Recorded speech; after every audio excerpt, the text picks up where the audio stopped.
Nutrition is something a lot of people don't think a lot about. A lot of people don't even think about the food that they're eating. But the fact is, the food we're eating is supplying us with nutrients for every cell in the body, for our body to be maintained, for our body to heal. And our body needs nutrients like vitamins, minerals, antioxidants, proteins, good fats, and definitely the glucose to run on. But unfortunately, with the high carbohydrate diet many people are eating, they're overdoing the glucose, often overdoing the glucose and missing out on all the other goodies.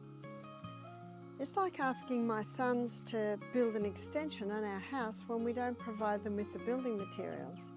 The food we eat provides the building materials for the structure, really, of the human body, for the nutrients that it requires. And unfortunately today there's a lot of empty foods, there's a lot of fast foods that do not contain the basic ingredients needed by our body to heal. Ideally, we should be eating organic food, because the food in many supermarkets, the fruits, the vegetables, they don't have the nutrients. A lot of people think they're eating well, they're eating salad, they're eating fruit, but if it's not organically grown, it doesn't contain the minerals that we need. So how do you know? Ideally you buy organic as much as possible. See, what happens with organic food, the farmer is very mindful of his soil. Most organic farmers love compost. What compost does is it breaks down the minerals, the nutrients, the structure really of the plant, so that it comes back to compost. It's the cycle of life. And then in the soil, or the compost, now it's back to soil, earth, but it's rich in microorganisms. And when you put that compost into your garden, you're putting in microorganisms, and those microorganisms, they are the ones responsible for breaking down the minerals in the soil and making it available for the plants.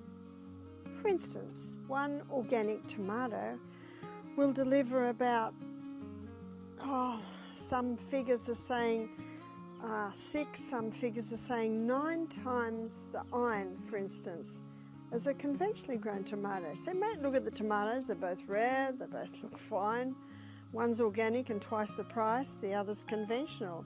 So a lot of people reach for the conventional. There doesn't seem to be any difference, but if the nutritional status was assessed, you'd see a huge difference. In fact, the organic tomato being twice the price of the conventionally grown, and yet it's got sometimes 9 times the nutrients. So please remember that when you buy organic, you're getting so much for your money, and you know what else you're doing? You're supporting the organic farmers. It takes a lot to establish organic on a farm, but once the organic is established, the soil is fed with high, rich compost, with lots of microorganisms able to break down the minerals in the soil, that plant is so strong, the gardener does not need herbicides, insecticides. Isn't that incredible? So as I was talking to one organic farmer recently in California, he said, we used to spend a fortune on chemicals. We don't spend any on chemicals now. So all of this has so much to do with the nutritional status of our body. Organic food is the food that's like your not only very efficient builders that come to build your house, but they're using the best wood. And because they're using the best wood, that house is not going to break down easily. So when you provide your body with the best nutrients, not only will it maintain the body, but it'll also prevent it breaking down. It'll prevent it getting sick, and if it is sick, it'll help to heal the sickness.